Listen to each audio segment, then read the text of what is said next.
Welcome to Psyched for Psychology, a Nystrom & Associates podcast. Our hosts, Michelle Iverson and Brett Cushing, are both licensed marriage and family therapists at Nystrom & Associates. Each week, they talk about all things mental health and therapy, and you get a chance to dive into specific psychology topics that help promote personal development and wellness. And now, here are your hosts, Michelle and Brett. Hello and welcome back to another episode of Psyched for Psychology. Today we're dealing with something very relevant and hard. It's a reality of life, and it's a reality for us on the podcast today. We're talking about how to have a good goodbye. And Michelle, why are we talking about this today? Oh, well, I've got sad news maybe for the listeners. I mean, who knows? But at least for me. Well, and for me. For Brett. Yeah. This is going to be my last podcast episode for Psyched for Psychology.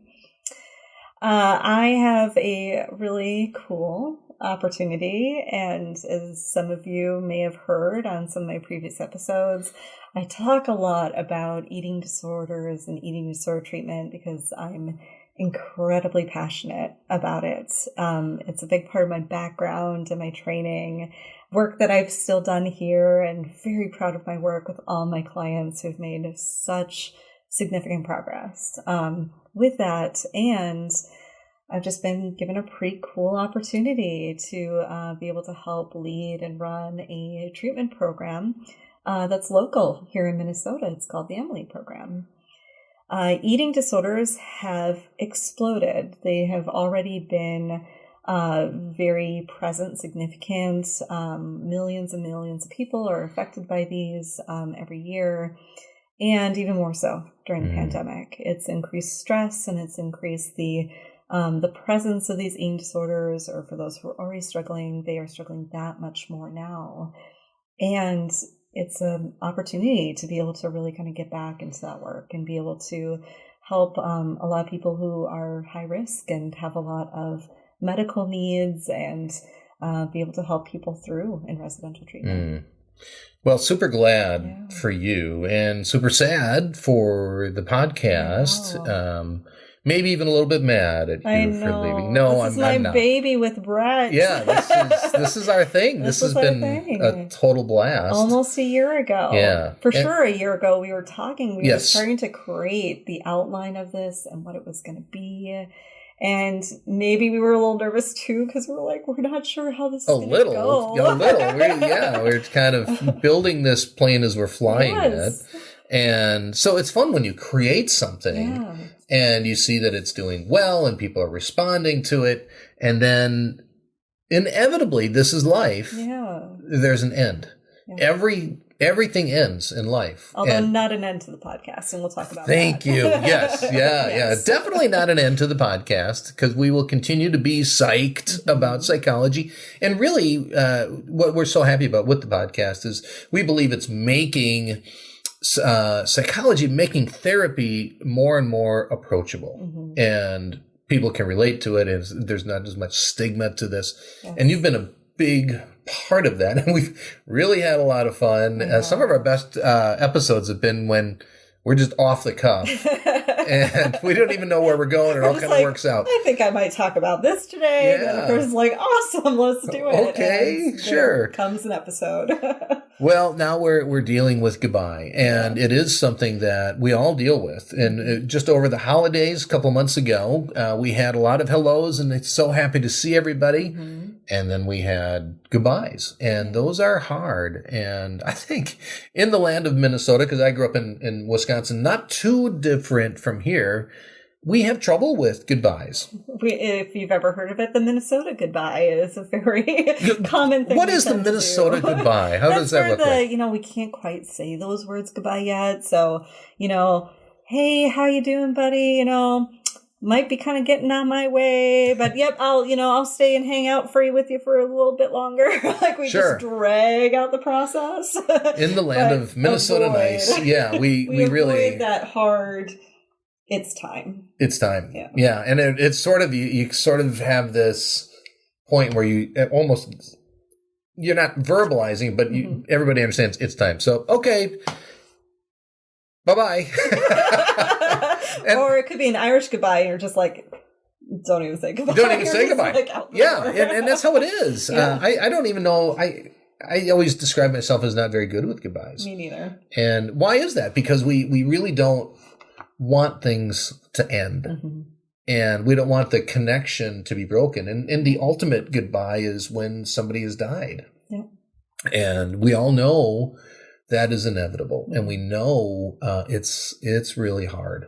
And even on just a more trivial everyday level, saying goodbye to people is extremely, extremely difficult. And so I think we're actually in some ways saying goodbye to goodbye because we're not having good endings, and we're not seeing, people are ghosting one another where they just cut off the relationship. There's no closure. There's no kind of ending to it. There's no resolution.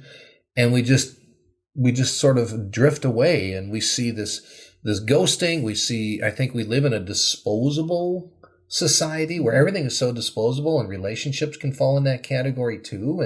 And then with all the distancing, it's great that we can work from home more, and yet we're not as connected. And so it almost can feel like if I just leave, who's going to notice? And we don't really consider that there are consequences when we do that and we say goodbye to goodbyes. So I'm glad we're devoting this to your goodbye, and think it'll be really practical for everybody today. I also think too, when I was thinking about this, how difficult it is for us. You and I like our movies and entertainment. Yep. Can you think of a show or a series that they had the finale? My favorite one. Yeah. Oh yeah. What did you think of Friends? Like in their finale, was it satisfying? Was it hard? I think it was pretty satisfying, but hard. And those two things aren't necessarily having to be mutually exclusive. Sometimes the most satisfying things can be the things that feel hard at the same time, right? I agree with you. And I think of a lot of the popular shows that people have gotten really attached to, which I think is that word attachment's really applicable when we're talking about goodbyes. People get attached to it, and then there's this big buildup for the big finale. My observation, I could be wrong, but my observation is that more often than not, people are critical of the big finale. Why do you think that is? Well, I mean, I think we can build up our own idea of like what feels like the right, perfect finale, the ending that I want for those characters because I've become attached to them and their story. And then inevitably, the showrunner, the writers, might have their own plan. We were talking about Sopranos. Yes. That's a perfect example of suddenly getting this, where was the finale? Everything went black. Everything just ended. And not getting that ending that probably a lot of people had worked themselves up for. This is what I want to see for those characters because I care about them. Yeah, I remember the series Lost many years ago, and I watched the ending and had expectations. Yes. And it didn't live up to my expectations. I felt empty. I felt a little bit like, what? Oh, what? This is crazy. This doesn't make sense. And I was offended. And so... I didn't have any expectations because I gave up on the show long. Did you really? Before it even got to the end. Yeah. Well, it's kind of easier then too, because you don't have the expectations. But I think, we with shows, I bring it up because I think we can relate to that, and I think it mirrors what's happening in our own relationships with people, and we have to say goodbye. Like with shows, we have this identification with the show. Yeah. And we identify, like right now, a lot of people are watching Yellowstone, and they're so drawn to Yellowstone. And I tell people Rip is one of the characters on Yellowstone. And I tell people I was Rip before there was a Rip. And it's not true, but I like to think so. We identify ourselves with the characters. It is an escape that we look forward to. Yeah. And, I can't wait to get home to watch this. My wife and I are going to start a new binging thing this weekend that we're excited for because we identify with it. We appreciate it. It's an escape, but it's also a shared experience for us. I've heard people say, well, you really shouldn't be watching TV all the time. And I tell some of my clients, watch, like couples, watch a show together. Yeah. Because even if you're not talking, you're having a shared experience. And you can talk about it. Yeah. And so there's the identification, there's the escape, a shared experience, you get memories. And you have goodbyes in the show. Goodbyes to characters and things that people go, oh, I can't believe so-and-so died. Why did they have that? And we sort of object. Yeah. So, and I can relate to this with you, Michelle, because the podcast is something we identified with. It was a shared experience. It was a bit of an escape to every weekly kind of things we had to do. It's been amazing for the creativity side of it, which I think so many therapists are very creative and they need an outlet to be able to find that and express that. And I think the more that's incorporated into their work, I think that's an amazing thing. And this has been an amazing experience for that. And for all the therapists that we've been able to have on here and will continue to have on here too. Yeah, they've been great. A lot of fun.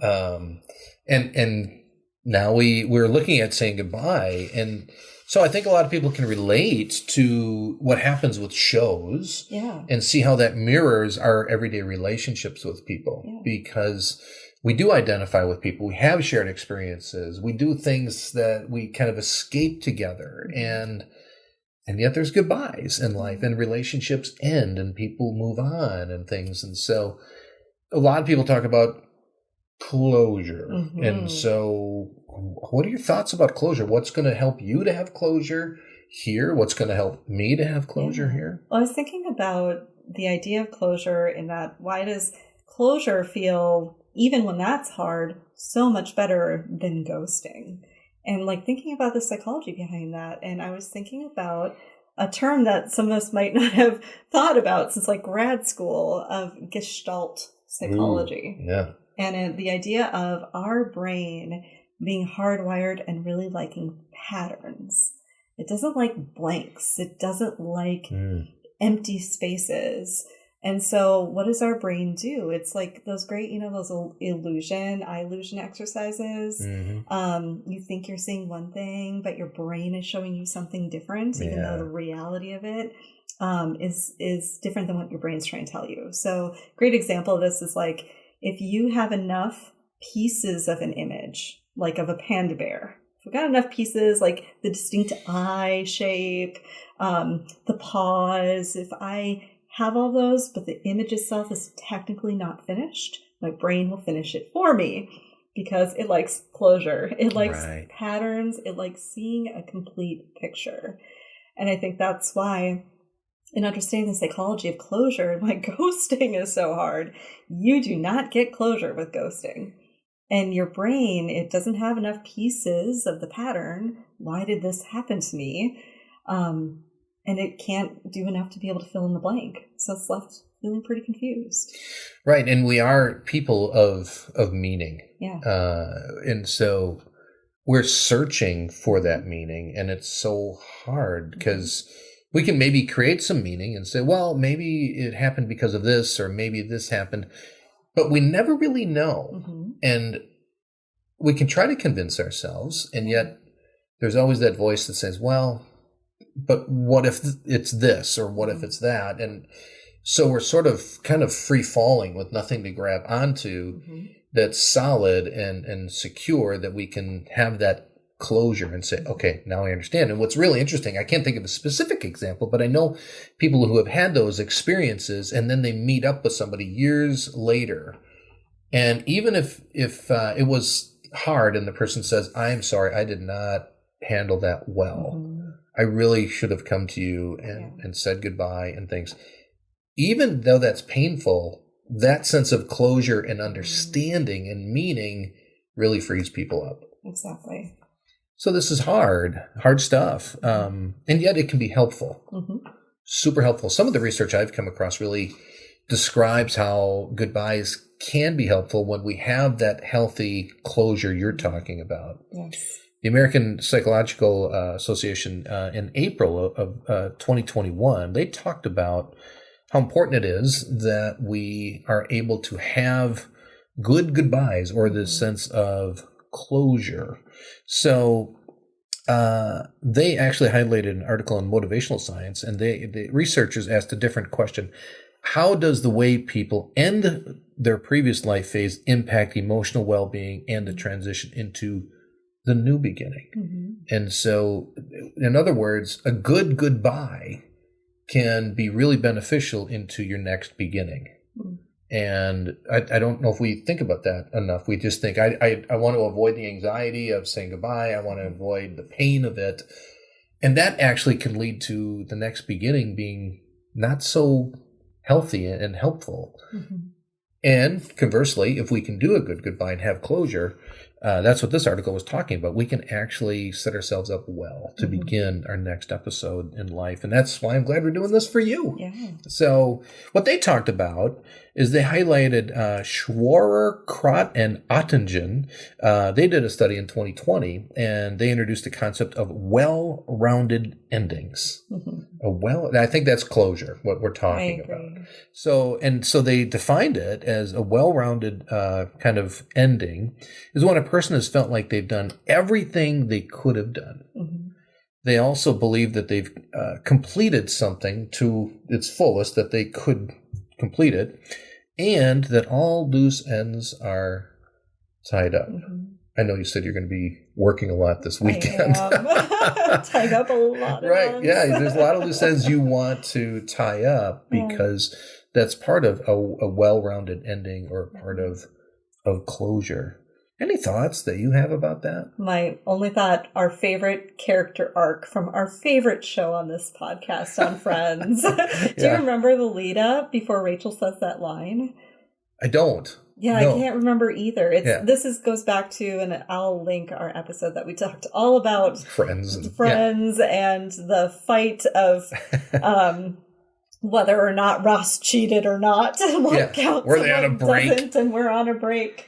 And at some point, and I'm sure this is probably a highly rated episode because I know myself watching this scene for the first time, when they were having all that back and forth and all that difficulty and turmoil, and something caused Rachel to have this pretty also infamous line right behind "we were on a break" of her being able to say, and that's what I call closure. Right. Yeah. And to kind of really get a feeling of satisfaction from that, I think it was closure for the character on the show, but maybe so many people in the audience kind of felt closure from that as well too.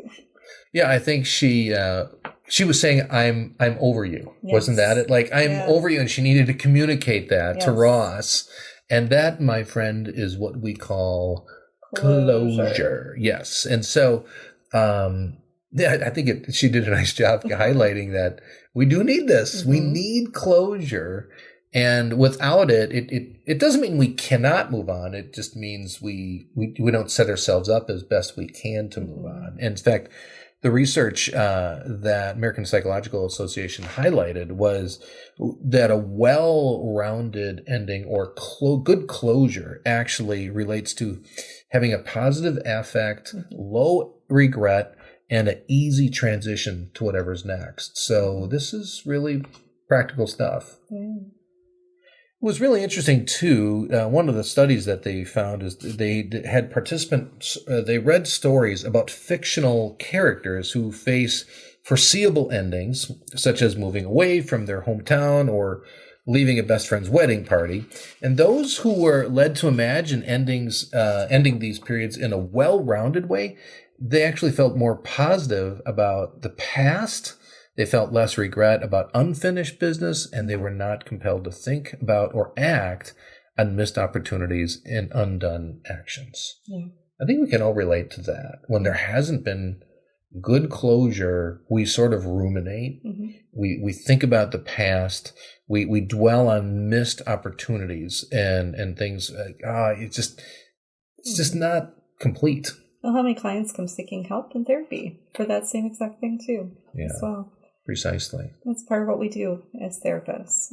Help them to find that closure, even if, say, the person they felt would have been the only person to have provided that is not able to do that for whatever reason, to still be able to help that person to still be able to achieve that. And I think there's so many other ways that we can achieve that too. And that's, I think the power of being a therapist. I think I just picked up some books as a parting gift to a lot of my staff, and one of them is The Gift of Therapy. Really thinking of therapy and that relationship. And I think of that with this podcast as well, too, right? This is a part of our gifts that we wanted to take the gifts that we share in our individual therapy sessions with clients all day long. And that's part of what was why we wanted to create this, was this is our podcast is our gift to our listeners, to be able to get even a peek into the window of what we tend to do on a day-to-day basis.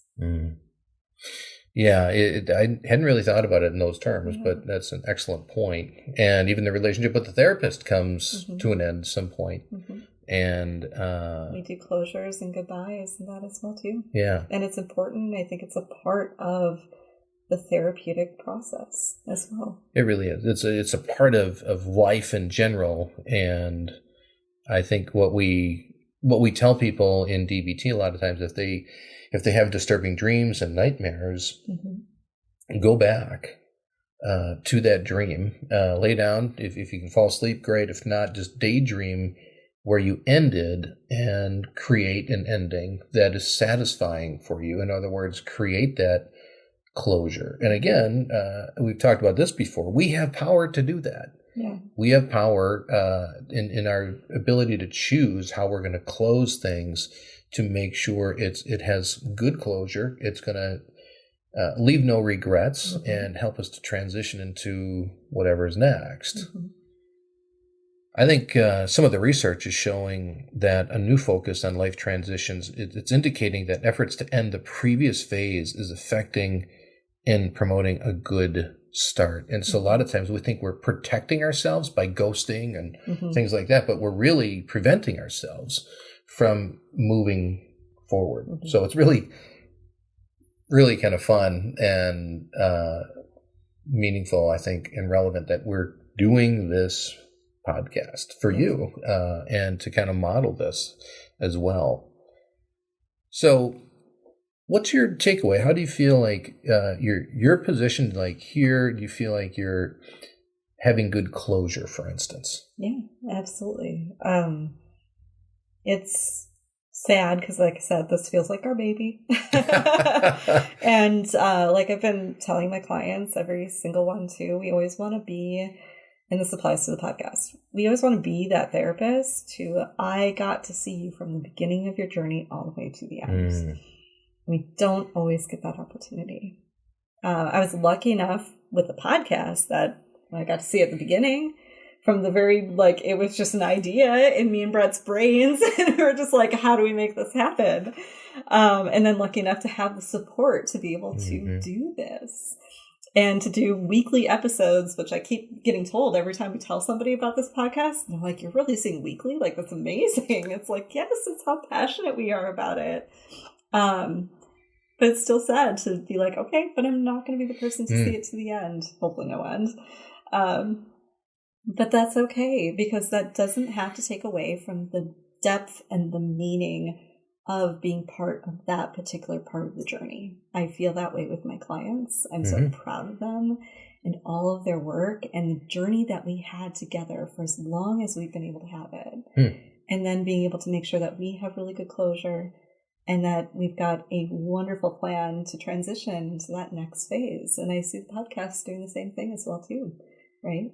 I do as well. And I see you employing and embodying something we've talked a lot about here too. And that's thinking about things dialectically, holding in balance two things that seem like opposing emotions or forces. You hold them together simultaneously rather than dichotomous way of thinking, which is all or nothing. And I think a lot of times when we come to goodbyes, we think about it as all or nothing because it feels so permanent. Yeah.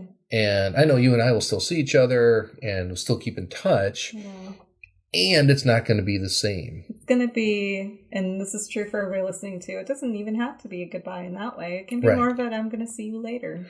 Right. It's going to be a change. Yeah. So there is a loss involved, and there's something new, and it will be different. And what I heard you say is like, yeah, This is hard, and there's a lot I really enjoy and appreciate. I've enjoyed my clients. I've enjoyed the podcast, and it's hard at the same time. And I think when we do goodbyes, we forget to think dialectically and have this balance of the positive and the negative, and we can only see the negative. So I think as we think like you are and acknowledging that, yep, there's some really great things, and nobody can take that away from me. And it is hard too. Yeah, it can really help us. I'm really glad you said that piece about identifying with characters in the show. I would just love if in any part, not that I'm elevating us on like the level of like a TV show character or movie character, but from a podcast perspective, I would love if any little piece of us is something that our listeners identify with too, right? Because ultimately that was our initial goal of creating this in the first place. For people to demystify the therapist, to be able to see us as people and understand how we work and to be able to share with you. So then it's opening it up, that piece of like the identity of who we are. And if you get to identify with a piece of that as well too, and to find help or healing or hope, because that's the thing that we always kind of strive for on this podcast, I would be able to have the most amazing closure because that is what we strive for to create in this podcast in the first place. We do. And we want therapy to be more increasingly approachable for people and not the stigmatizing thing, this irrelevant thing. It's something that, it's very approachable and it's very comfortable too, which we've tried to embody here. And I'm very thankful that you've been here. I think this podcast really promotes a well-rounded goodbye because you've done everything you could have done to get this up and off the ground. You contributed to making therapy approachable. You could have completed this to the fullest, I would say, that you possibly could. Yeah. And that's got to feel great. And I'm imagining you have no regrets. Nope, not at all. What a good feeling. Yeah. Well, the podcast will continue. I've got lots of exciting ideas and things that are going to be helpful and hopeful and making therapy approachable. So we look forward to continuing with that. But and Brett's got a new lifelong listener. Yes, I know. Yes, so I'm graduating, Brett. I'm graduating. You're graduating. Yeah, this is great. You'll be listening. So I think our listeners have expanded to 2 now, and because I listen. So, just kidding. But well, Michelle, I suppose it's time to start maybe thinking about saying, goodbye. Yeah. We'll hang out a little bit in the office a little bit after. We'll chat about what we're doing this weekend. Yeah. Eventually Brett will make his way out the door. Right. Yeah. Starting the long Minnesota goodbye process now. Well, don't you know, probably about that time. There's a comedian, Charlie Barron's, if you ever heard that comedian. No. He does a really, really good example of the Minnesota that'd be great. Goodbye. Yeah, that would be good. Well, I want to say thanks. Thanks for being such a great host. And I know you're a great therapist. You just love and care about and serve your clients. And I'm so glad you're going to be able to continue doing that. Yeah, absolutely. And who knows, maybe I'll start my own podcast for fun someday. I got a feeling you just might. You'll have to help me come up with the topic. You know where to find me. Thank you all so much. It's been a joy to do this with you every single week. And yeah, like I said, Brett's got some really amazing plans for this going forward, and keep coming back every single week. Like I said, graduating to listener, I'll be here listening right along with you. So until next week, goodbye. Goodbye. Thank you as always for listening, and please be sure to leave us a review. While this podcast can't be a replacement for therapy, we hope you enjoyed our discussion today and join us again next time. Nystrom & Associates is always available to those who are struggling. If you find yourself in need of support and help, please check us out at nystromcounseling.com.